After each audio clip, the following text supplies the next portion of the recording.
Welcome back, everyone, to another episode of Speak Now after our 2, 3 month long hiatus that always seems to happen around the holidays. We are back just in time for the new NFL league year, and we got a lot to talk about. We've got some gold medals to celebrate. We've got some gold medals to be looking forward to, hopefully. And then we've got some prized free agents that we might want on our teams for the next year. Eli, how have you been? What was the Olympics like for you, man? I've been good, no football, but honestly, it's a forgettable football season for the Lions. So honestly, it's been kind of relaxing. They kind of get that weight off my shoulders. The Olympics were solid. I mean, I think it's the common kind of thought that the Summer Olympics is generally better received just because there's more to it. The events are slightly more exciting in some capacity, like watching like skeleton or bobsleds kind of cool, but it's just the same looking thing every time. Um, it's a B League track event essentially, in my opinion. That's like ditch on not to diss on bobsled. They have a great movie about like the Jamaican bobsled team. Uh, but it's not quite as exciting. But I think America they had their best gold medal output ever. Uh, and they had it in the most like entertaining events. Like you saw, I believe Norway had the most. Um, and I mean, they won it in all those events that nobody watches. So no offense to Norway, but uh, I thought the U.S. had the most successful Olympics. And I mean, for all the outside chitter chatter about the Olympics, which is bound to happen in every sport. I mean, heck, I think we saw some pretty cool things. The men's and women's hockey team getting gold. I mean, I don't know how much you watch those games, but that's pretty cool in my opinion to have two golds in a sport that our friends up north classify as their sport. It was pretty cool to win gold in both of those. Yeah, I feel like that really helped ease the pain after Quad God really let us down, man. Uh Yeah, we had Alyssa Liu though. She was I don't know if you checked into yeah. her. She was pretty spectacular. Yeah, so it's so easy because I feel like that Quad God story easily could have been dominating the headlines for this Olympics, depending on how it would have went down. But now we're going to be talking about Jack Hughes and his missing teeth, man, and just the Team USA's grit to defeat Team Canada, man. I mean, yeah, shout out to the women's team too. I know that the women's international, I'm pretty sure, are considered more dominant than the U.S. men's team is.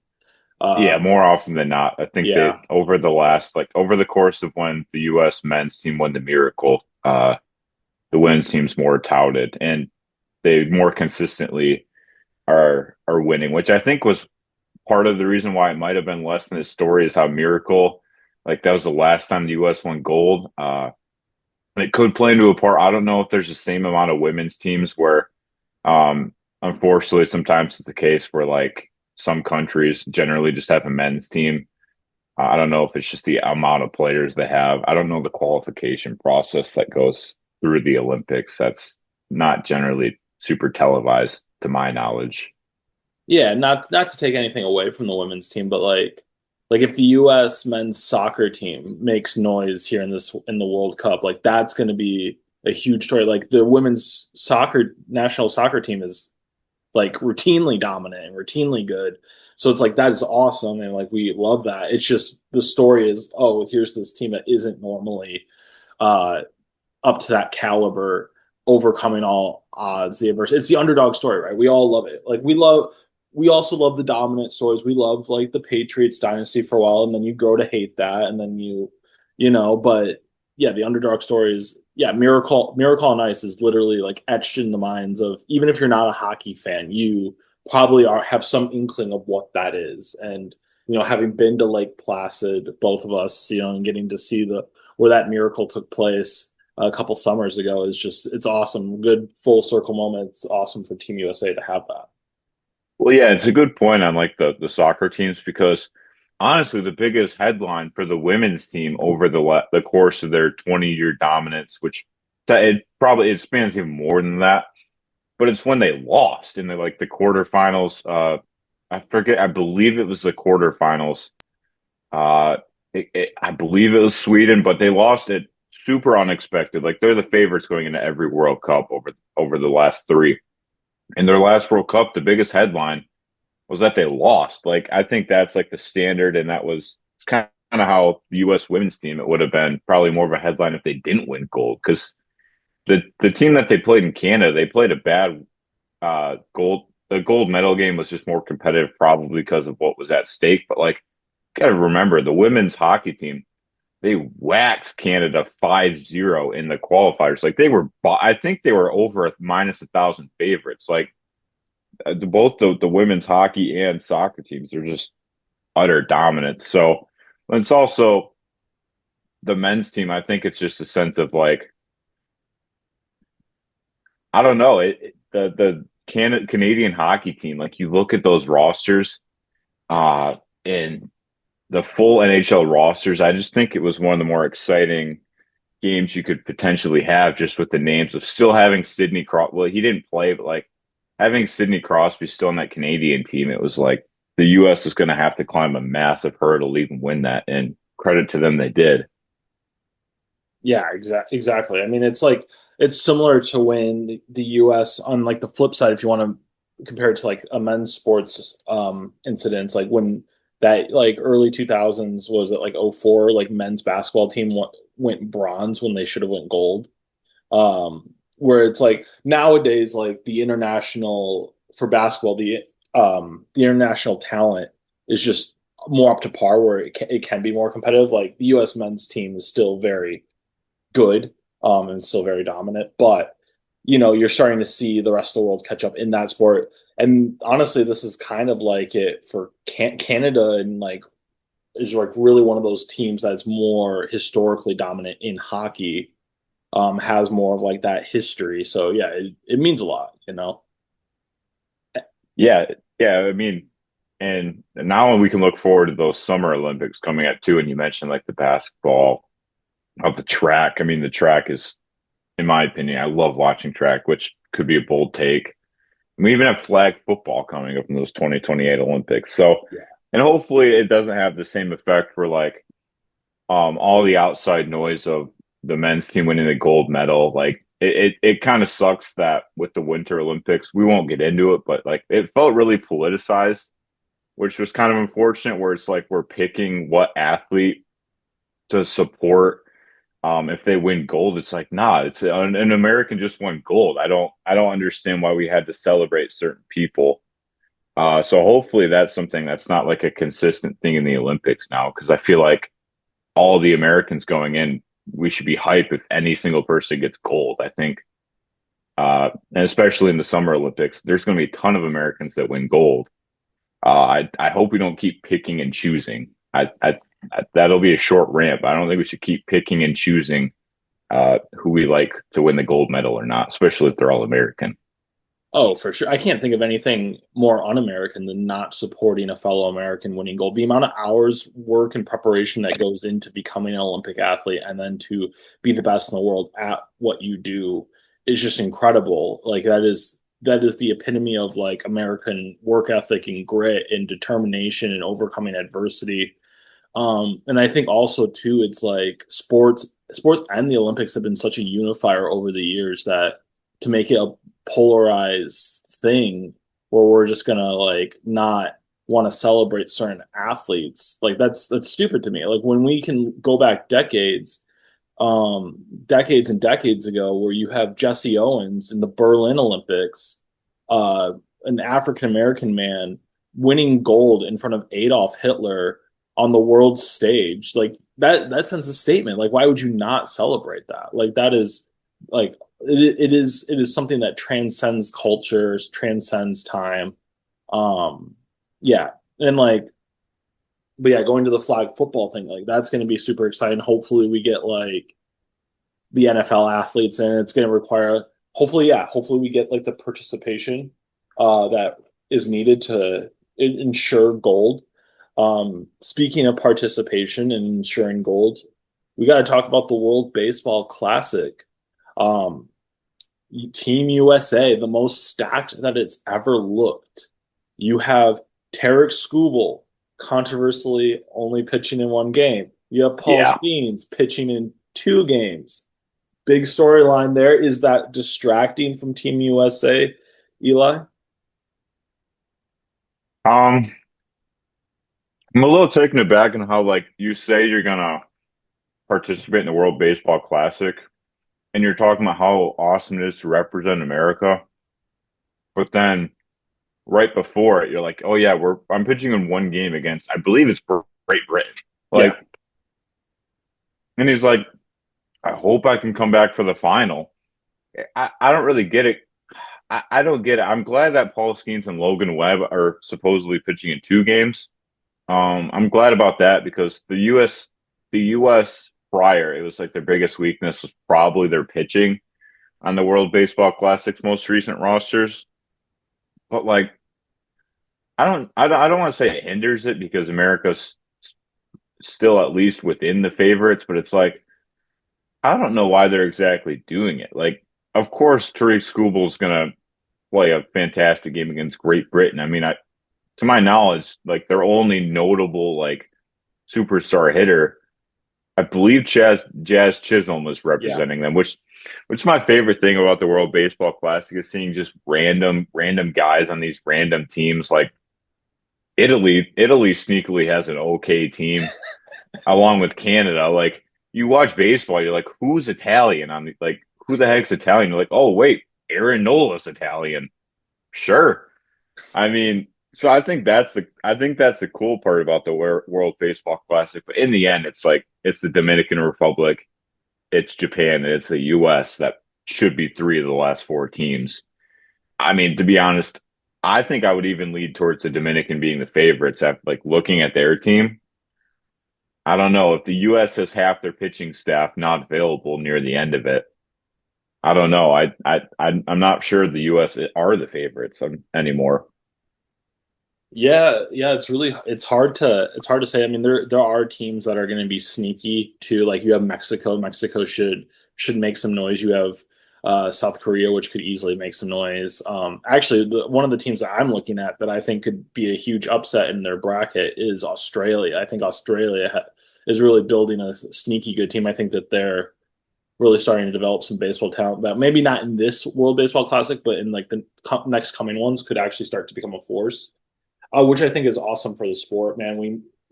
People act like baseball is not an international sport. It really is, but it just isn't in certain areas of the world. But like Asia, South America, the Caribbean, the U.S., yeah, even Canada. Like obviously you have like the Naylor brothers and stuff like that. You've had Freddie Freeman in the past. I'm trying to think of like other past like players from Canada. I believe Justin Morneau back in the day. Yeah, Like he's a coach on the team this year. yeah, there you go. So Joey Votto, like you have quite a few like really great baseball players that came from Canada, and so yeah, they're a team that could be sneaky. Yeah, yeah, Italy forming like having a team with just like people of Italian descent, love it. I mean, you see that in And the Olympics too, right? If like you're not going to make the Olympic team for your home country, if you have a country of descent, then you go play for that country and stuff like that. But yeah, I mean, it's I'd gonna be be intrigued to see, like, we're talking about like the small descent, like Aroldis Chapman trying to play for Great Britain. Like, I wonder if these guys are turning in their ancestry.com, like, hey, dude, I have 3% Great Britain in my blood. Like, let me play for Great Britain, which I don't know why Aroldis Chapman. He probably would make, I don't know who he originally might have been with. Aroldis Cuba. Chapman, he would 100% make the Cuban team. Like, I don't know why he's going to Well, Great Britain. I don't. Yeah, and I don't know if that has to do with the fact that Aroldis Chapman defected from Cuba back in the day. So like that's. I mean, I know that's. Yeah, I believe Randy Rosarena. That's the same principle why he plays for Team Mexico. Um, yeah, I don't know, but yeah, it's gonna. I think ultimately this will come down to a rematch of Japan versus the U.S. Yeah, and I think you're gonna see Skeens Game 7. Um, pitching because I believe yeah you play a maximum of 7 games. So like that's another conversation with the Skubal thing is technically he probably would have only pitched 2 maximum anyway, but Come on, man. They're the two best pitchers in baseball. Why would you not want them pitching I mean, he's twice? going to pitch against Great Britain, who they could win, like they could give up 8 runs and they could probably score 11 runs on the Great Britain pitching staff. Like Yeah. And I believe it's like the pitching's capped at like 65 pitches or something like that, right? If I'm not mistaken. So it's like it's not even like that, I he's gonna don't be know. I think at that stage it might be capped. So it's not even like he's gonna I don't know. Reddit was popping off the other day about this. A lot of people had a lot of negative things to say about Scooble, man. He is in a contract year, which I mean, I guess I get, but Yeah. I mean, it's not like all these other guys pitching don't have the season on the line too, but they're willing to go out for their country. Like in the end, I feel like the bigger honor is probably going out for your country. Is Yeah. my That's my guess with most people. I mean, it's a shame that like I feel like this year more than ever, people needed insurance and like the insurance thing. I feel like killed a little bit of having those like mid tier teams. Like Puerto Rico has got destroyed by uh the insurance. Like Francisco Lindor, and there was one other one that just couldn't play because of the insurance thing. But yet we let Edwin Diaz still play, who missed a whole season in the MLB. I mean, you would think that whoever handles his insurance, like, yeah, nah, you lost an entire year's worth of play, Edwin Diaz. We're not letting you play. But Francisco Lindor can't play. I don't really understand. I'd like to see what the process is for that because I feel like Puerto Rico would be in that probably 5 to 6 range on the teams, which is a shame that now they're decimated. Where I'd probably put them near Italy at this point, like with what their team looks like. Yeah, yeah, I don't want to undersell having Yachty as their manager. 'Cause I honestly I think he's got the makings of a great MLB manager, and part of me's biased as a Cardinals fan, but yeah, I mean he's done a lot. Yeah, I will say this whole Baseball Classic this year feels like the redeem team, kind of from the 2008, I believe, basketball team where they get Kobe, and then it's like we just got embarrassed the last Olympics. It's time for us to like really show our dominance. I feel like that's what the US is trying to do here is like it's time for us to be like world powers on in the baseball world again. Like it's time for us to reclaim our titles, prove that we, are the premier baseball factory of the world, which I think is going to be really interesting, really tough to do because Japan has a really legitimate claim, Dominican Republic has a legitimate claim, and then who knows? Maybe it's a team like Mexico, or maybe some other team that sneaks in and makes some noise. Well, I think it'd be sweet if like back in the day when Greece won the Euros, or like these underdog teams winning it all. Like, I mean, it happens a lot of the time in soccer. It'd be awesome if baseball just got this crazy upset in it where it's like Canada or these, which it'd be kind of ironic if a team like Canada then won the World Baseball Classic after the U.S. just took gold in hockey. But like one of these underdog teams winning it all. I mean, technically, America had that. What was it, about 9 years ago now, when like no MLB players, or like very few, could play in it, when like Adam Jones and all them were like leading. I forget who like the main pitchers were, but like Adam Jones led America to the winning the World Baseball Classic. It'd be cool to see one of those.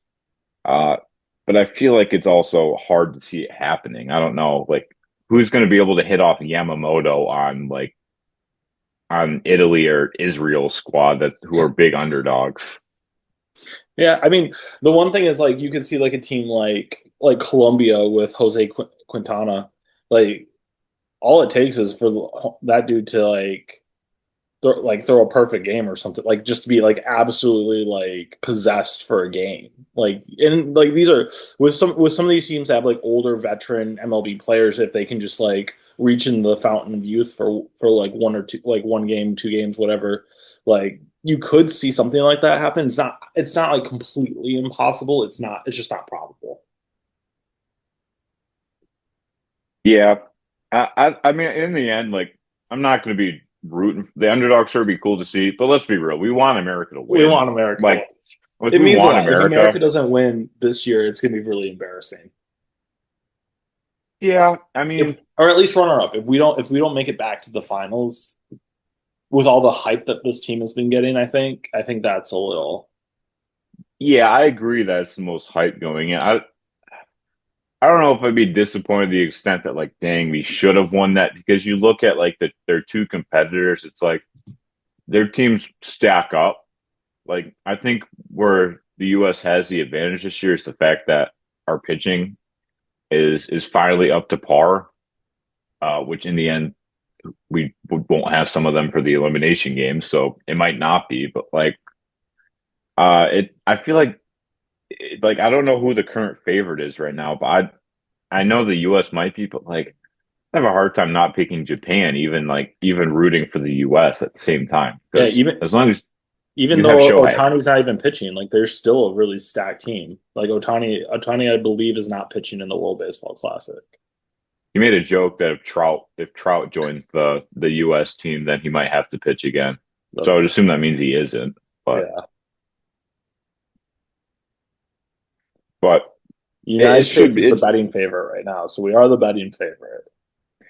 interesting. I But mean, yeah, I don't know if I necessarily agree with it. I mean, it's not like Japan's any different than the last time they played, so I think that's a little surprising. I guess it's always different rosters, but I'd have a hard time being like, yeah, I'd be a little disrespected if I was Japan if I wasn't the favorite. Because let's be real, they have the best player in the world on their team. So I mean, he could pop off anytime he wants. yeah, yeah, I don't disagree with you. I mean, I feel like the gap between the best and the second best is narrowed if he's not pitching. We got Judge on our team. Judge is, I think, a very close second if you're just comparing their hitting abilities. Between Otani and him, I would still give it to Otani, and I believe we have. Whether you think Skubal's the best pitcher in baseball or you think Skeens is, we have Yeah, we we have have one. both of Yeah, them. we have both of them. Yeah, Logan Webb's no slouch. To your point, we have Big Dumper. Just hit 60 home runs. Harper, Bobby Witt. I mean, Pete Crow, PCA, like your boy. Like we got a stacked team. But we will see. And you have Will Smith, the second best catcher in the MLB, just sitting on the bench too, like Yeah, bunch Schwarber. of dogs. Yeah, yeah. Yeah, it'll be really interesting. I think that this team, if they do not win, there is going to be a level of disappointment there. Yeah, I mean, heck, if it brings that disappointment to Skubal coming back to the Tigers being pissed and pitching his best baseball, I don't really care. 'Cause in the end, like who do I technically care more about? I think I do still care about the MLB season more than the World Baseball Classic. I don't know if that's like a bold take, No, I feel like but that's a more uniquely American take though. From what I've heard, is like a lot of international players view this like the World Baseball Classic as like the premier like competition. I feel like it's a more of an Americanized thing to be like, oh, care more about the MLB season and the World Series, which makes some sense, right? It is like even though it's international, it is also like an American like league. I I think it's also the sense that like all the other countries they come to play in the MLB. Like Yeah. it's one where it's like if it's the Olympics, but everybody comes to play in the MLB. Like all these Japanese players, they have pride in their country. They all come to play in the MLB, so maybe that's where it comes from. But I do understand like representing your country, like we talked about just in the Olympics. It is arguably the biggest honor you could have is representing your country and winning it for your country and all the people within your country, which that's the coolest part about like these international tournaments and all that. Yeah. Well, we will find out who wins mid-March. So we'll only just under a month away. And then we'll set our sights to the Summer Olympics, flag football. Speaking of football, it's NFL free agency. Got some big names that are up there. The combine's going on right now in Indianapolis. Eli, what are you looking at for this free agency? Are there any targets that you're looking at for either the Lions, for any players that you think are good fits for teams? Any dark horse signings that you see happening? What are you looking at for this free agency? Well, outside the line, like it's hard for me to tell what the Lions will do necessarily yet because I don't really know what their draft viewpoint is. Because if they don't want to take an offensive lineman in the first round, it's kind of like, all right, well then free agency has to be that.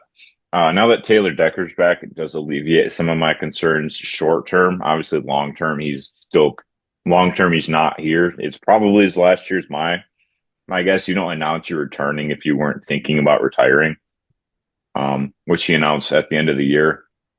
I am pretty interested in like what the big name players will do. Like I think it's the first real possibility we see Mike Evans move on from the Buccaneers, which I think is an interesting storyline to look at.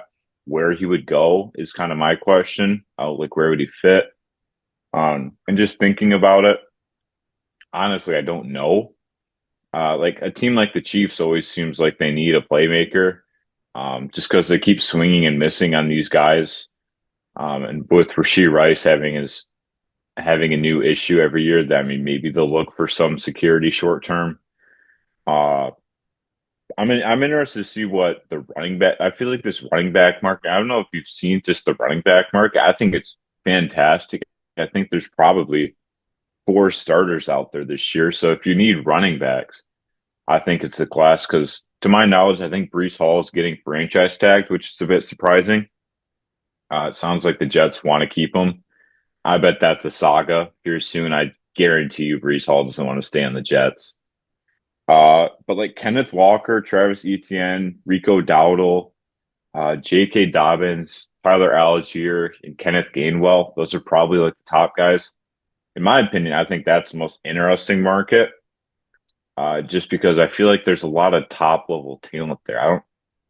I don't think Kenneth Walker's returning to the Seahawks. I think that's like my biggest takeaway looking at like the skill positions necessarily, like the flashy players.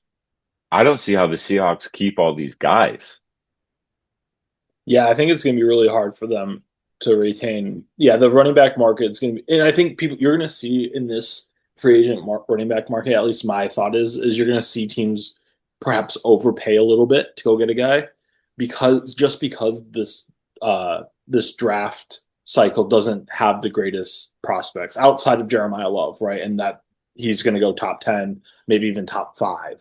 So if you're a team that's like maybe a running back away from contention, maybe you look that route. Like you have the Chiefs. Do the Chiefs want to gamble and try to see if they can get someone like a Jeremiah Love at pick 9, or do they, try to make an offer for Kenneth Walker if Brees Hall doesn't end up getting franchise tag? Because I don't know, I can't remember if that's a done deal yet or not, or if that was just a report. It But sounds like they want to work a long term deal out, but if they yeah, can't, they're going to play their card and place the franchise tag. so maybe he gets dealt to the Chiefs. I know that was a thing during the season. I mean, I would hate to see this. Maybe someone like a Kenny Gainwell goes to the Chiefs. I feel like he would fit really well with what they do. I'm I'm really hoping that the Steelers go and sign him. Maybe it's at ETN. I feel like the Chiefs have an opportunity here to upgrade their running back room. I actually didn't look at their cap situation before this. I looked at some of the other teams' cap situations. I think for Mike Evans, talking about him, I think one team that I would keep an eye on for. I know I've seen like people linking him to the Bills. I would actually link him to the Ravens. Ravens have like the money to go pay him. He kind of I feel like this feels like a Ravens move to go get like this like aging veteran receiver that can still be productive. Like they did that with Steve Smith back in the day. Anquan Bolden is another one. So I feel like that could be having like a actual like traditional X wide receiver uh, that you can add to that offense. You have Zay Flowers who can spread the field. You have Derrick Henry who's going to make them stack the box. Like you could really create some mismatches. And if they don't go that route, I could see them going an Alec Pierce route, another guy that can just stretch the field. You just get multiple guys on that in the wide receiver room that you can stretch the field with and really put a lot of pressure on defenses because you're going to have to pick one or the other. You're either going to worry about the pass or you're going to have to worry about Derrick Henry. Yeah, that bringing up Alec Pierce, he's one of the more interesting people to look at because other than last year, he really was either inconsistent or he had some injuries. So it's interesting to see where Alec Pierce. I guarantee you, it's hard to think that the Colts will be able to bring him back with where they're at, having Sauce Gardner's contract on now. I mean, they don't have a quarterback right now, but they also don't have first, so it would be really questionable if they didn't bring back Daniel Jones. Because if you look at it, it's a poor QB free agency class. I think Malik Willis is another like he's an interesting piece. I've chalked him. I'm almost guaranteeing that it's a Dolphins thing to do. It just makes the most sense. There's not really that many teams that need a quarterback, like especially because you saw the Saints were able to hit on Tyler Shuck. The Browns are probably going to do something out of the like weird out of the blue. Like a lot of teams have quarterback quarterback security right now, at least, or they believe they do. It's not like it's the best situation. But one area where I'm a little worried about a team and what they're going to do for agency, I don't know what the Falcons are going to do. That's a team I was high on at least like for their future, but they just lost their half of their future. They don't have a first round pick, and the guy that they got to kind of subdue that, like, hey, we're taking two first round picks in this draft because we love the edge guys. I highly doubt James Pierce plays this year. He might not play again. From what I've seen as charges, they aren't great, and they have Michael Penix who had a long term injury. Kirk Cousins is already going to get released in 2 weeks. I don't know what the Falcons are going to do with all their guaranteed money that they've dished out. That's a team I thought about this morning, just looking at like, dang, they might be in a tough spot. I don't know what they're going to do necessarily. They could be a Malik Willis team, but if I was the Dirty Birds, I feel like the water's a little murky on their future so far. Yeah, no, definitely. I think one dark horse team to look out for Malik Willis too. I don't know their cap situation. They probably have to do some like jumping through hoops to get this to work. But the Browns is like one of the teams that I kind of thought of just in terms of like you have Todd Monken now. Malik Willis kind of feels like Lamar light, uh, like like a Timu Lamar in some sense. So it's like maybe I get that you have Shadur, but yeah, it really does feel Dolphins. Trey Hendrickson, I know he's been linked a lot to the Colts. His former DC is there. I think a dark horse team there is the 49ers. Their first round pick from last year, Michael Williams, he's going to be out for probably most of this next year. And you really struggled at rushing the passer last year. Obviously, losing Nick Bosa, I just feel you want to amp that defense up to go make a run for it before like CMC and all these other guys really start to age out, and Fred Warner and all these guys like go get Hendrickson. Really just create an elite pass rush. Even once you get Williams back, who cares that you have three like legit guys? Like you see how much of a weapon that can be for someone like the Steelers, where they have when Highsmith, Watt, and Herbig are actually being used all together. Like that was actually a pretty good force. So that's one that I looked at. Linderbaum, I think the common link there is the Giants, if not the Ravens. But Raiders, I think, could be a dark horse there. I think the Raiders are a team that needs to sign like at least two starting caliber offensive linemen. I think that they need to go the Bears route this offseason and really like try to just rebuild that offensive line on the fly and hope that they can create a solid to good offensive line for Fernando Mendoza next year. Yeah, the tough thing about the cap right now is that there's going to be cap gymnastics that's going to happen here soon. Like the Lions have negative cap right now. Technically, they're not paying Jared Goff $70 million this year. They're not paying Penny Sewell what they're paying him. Like a lot of things are going to happen with the cap where you're going to be like, oh, there's no chance this team can sign anybody. They can. Like it's going to be interesting. It happens every year where you're like, oh, only like 10 teams can actually sign someone. It's going to be a lot of gymnastics, which is the tough part of looking at numbers right now. Is like they're not accurate at all. Like they haven't made room for the draft classes. They haven't made room for this. I do think an interesting domino to fall will be the Tyler Linderbaum domino and what the Ravens will do with that. I mean, new coach, we'll see if he wants to just restart. I mean, it's hard to think, oh yeah, we're gonna restart our center, like get a new center. Doesn't make much sense when you have Tyler Linderbaum available. I would assume he wants a long-term contract or just a franchise tag because one of the weirder rules is that like the franchise tag is the same for like all offensive linemen. So like tackles have a bigger market, which understandably so. Like it makes sense tackles have the largest market, but like I believe that's the reason they didn't do it is because they didn't want to pay Linderbaum tackle level franchise tag money. But I don't know if they're planning to re-sign him. I think I haven't really seen many reports on Linderbaum, and I think if you're a team that needs interior offensive line help, if you see any sort of stuttering from the Ravens, I don't see why you don't jump into the sweepstakes for him. Like personally, I'm like if the Lions could somehow get Linderbaum done, which financially probably doesn't make sense because you'd be paying three offensive linemen 20 million this year. Doesn't make sense. But I mean, if I'm a team that needs a center or needs offensive interior help, look how it helped the Bears this year. I don't see why you don't look at that for the blueprint, along with like the Rams and their three tight end help. I don't see why we're not looking at that more if I'm teams. No, yeah, I totally agree. Yeah, especially like a team like the Lions. Reason I didn't link Linderbaum to Lions is like I didn't know if the Lions would be able to make it work cap wise, but it is if they could, like that's you want to talk about getting right back to where you were a couple of years ago, man. That is the way to do it because it's your interior line that killed you this year. Like that is I think priority number one for Detroit. But yeah, I mean, so much of football starts in the trenches, especially in the middle, right, where you're trying to run it. If you want to be able to run it up the middle, you want to be able to protect just that interior offensive line, protect your quarterback. Like that's a building inwards out is a good way to look at it. But yeah, that's why I put the Raiders, man. You can go get that guy. You move Jackson Powers, have him play guard. You go get like a Rasheed Walker or the tackle from the Giants.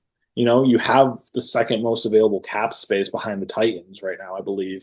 So it's like that is a way to make sure that your franchise quarterback is not getting completely decimated in his rookie year, man. And you already got Ashton Genty, and yeah, actually, offense line opening up things for Ashton Genty. You have Brock Bowers, you have some weapons. Do I think like the Raiders will be a good team next year if they do that?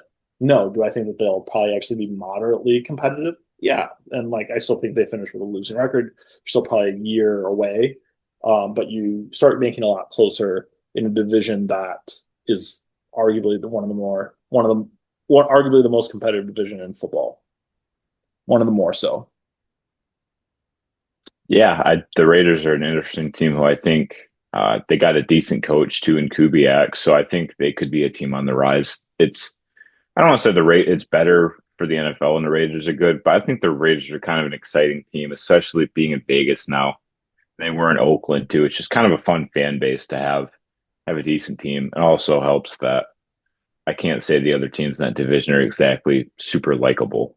True. Yeah, and it's like yeah, and you and I are both too young to really have remembered when the Raiders were at their peak, man. Because really, the Raiders were a pretty consistently good franchise up until like the early 2000s, and then since then haven't been. So it's like we haven't really got to experience that. So that'd be nice. I do think my dark horse team for this offseason slash free agency overall would be the 49ers. Just because here's a team that now you're competing with Seattle, you're competing with the Rams, and all of a sudden you had Super Bowl hopes, and now you're arguably the third best team in your division, man. I would not be surprised to see them be a little bit aggressive here this offseason. Mm-hmm. I agree. Yeah, it's gonna be interesting stuff. Well, we're back, so we're gonna keep covering this each week. But until then, speak now or forever hold your peace. Peace. Peace.